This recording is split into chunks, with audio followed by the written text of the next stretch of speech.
Hi everybody, this is Mr. Roche. We are here working on air hockey processing, and we are trying to get our puck to sort of be magnetized so it'll move the little square. Okay, we have talked about radians, we talked about arcs of circles, we talked about tan, the relationship between sine and cosine, and what we're going to do is we are going to I think what we're going to do is I was working with a distance thing, and I feel like we could just change this and deal with magnetism, and we could do it all here because actually I need these values to sort of do what we're going to do.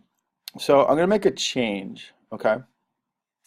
And the first thing I'm going to do is I'm going to go down here. Let me do this so it's off and it's not running in Trinket. I'm going to run down here, and I'm going to deal with magnetism like this. Okay, our minimum distance is 45. I'm just going to remember that. Okay, I'm going to change find distance. Okay, I'm sort of going to change this whole thing, and I'm just going to go like this and go. I'm going to call this thing that says deal with magnetism. Or actually, wait, I want to do this. Okay, so I turned off basically all the stuff that we dealt with magnetism down here. Okay. Um, Maybe I want to do this right away. Okay. Up here at the top of draw square. Okay, and I'll put a special thing.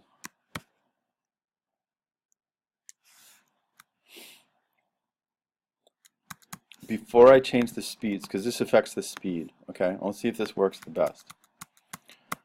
So right underneath the global, I'm going to make a thing called deal with magnetism. Okay, and so what it's going to do is it's going to handle all the magnetism processing. Okay, all right. So this is like a change. All right, let's say a big change.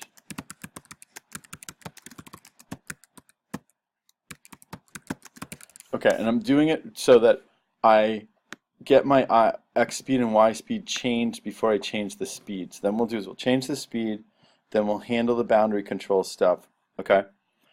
And then we'll draw, okay? All right, that sounds good. Okay, so I got this thing now called deal with magnetism. I am going to go and change my find distance to deal with magnetism. Okay?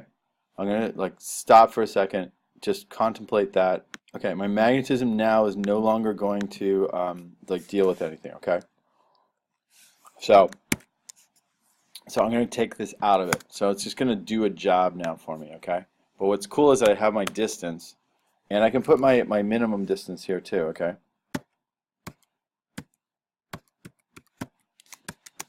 Is going to equal 45. That's like we did from last class. We're going to move minimum distance to here, okay?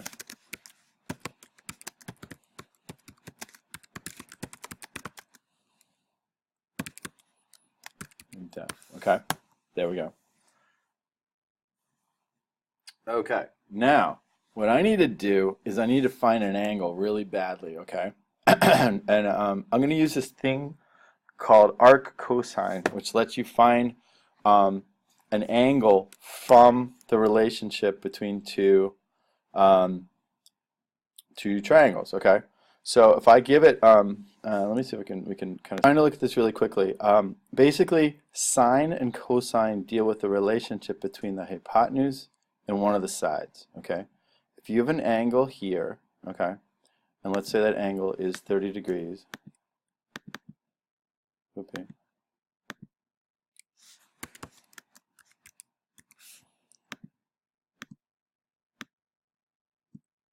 Okay, sorry, I'm making a mess here. Okay, 30 degrees. Okay, basically, that 30 degrees, the relationship between this side and this side is always the same no matter how big the triangle is. Okay, so no matter what, as long as you have a 30-degree right triangle, then the relationship between A over H is always the same, and it actually always equals 0.5. Okay, so if I put this into Google, and I say sine of 30 degrees,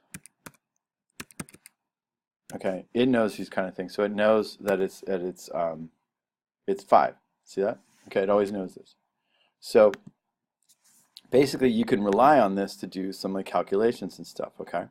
So we know that there's a 1 to 2 relationship between A and H. So if H is going in this direction, okay, I need, and this is where the puck is, I need the square to move off in this direction, meaning that I have to push it this much this way, and then I have to figure out the same thing for B, but I can use sine to figure out A, okay?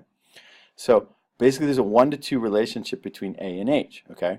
So for every like 1 of A, there's going to be 2 of H, or for every 2 of H, then I need to push the square up in the A direction by 1. That's what I'm doing, okay? And then B is like a little bit different. It's like square root of 2, basically.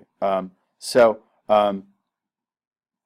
anyway, so that's what sort of what sine does for me, okay?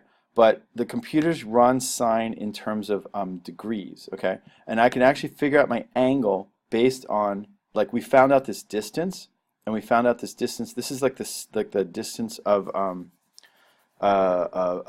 between the puck and the square. But this also can give me the angle. I can figure out the angle from doing that distance calculation, okay?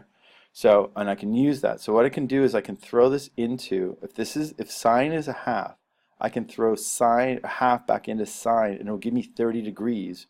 Or what it does is it gives me radians, okay?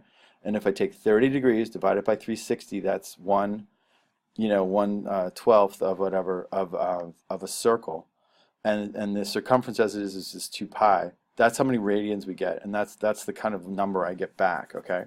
So we can look at this and use it to our advantage, okay? That's what's going on. So I'm going to compute some arc cosines and arc sines from the distance that we figured out between the 2 points. That's what's cool about this, okay? So we're going to go do that right now.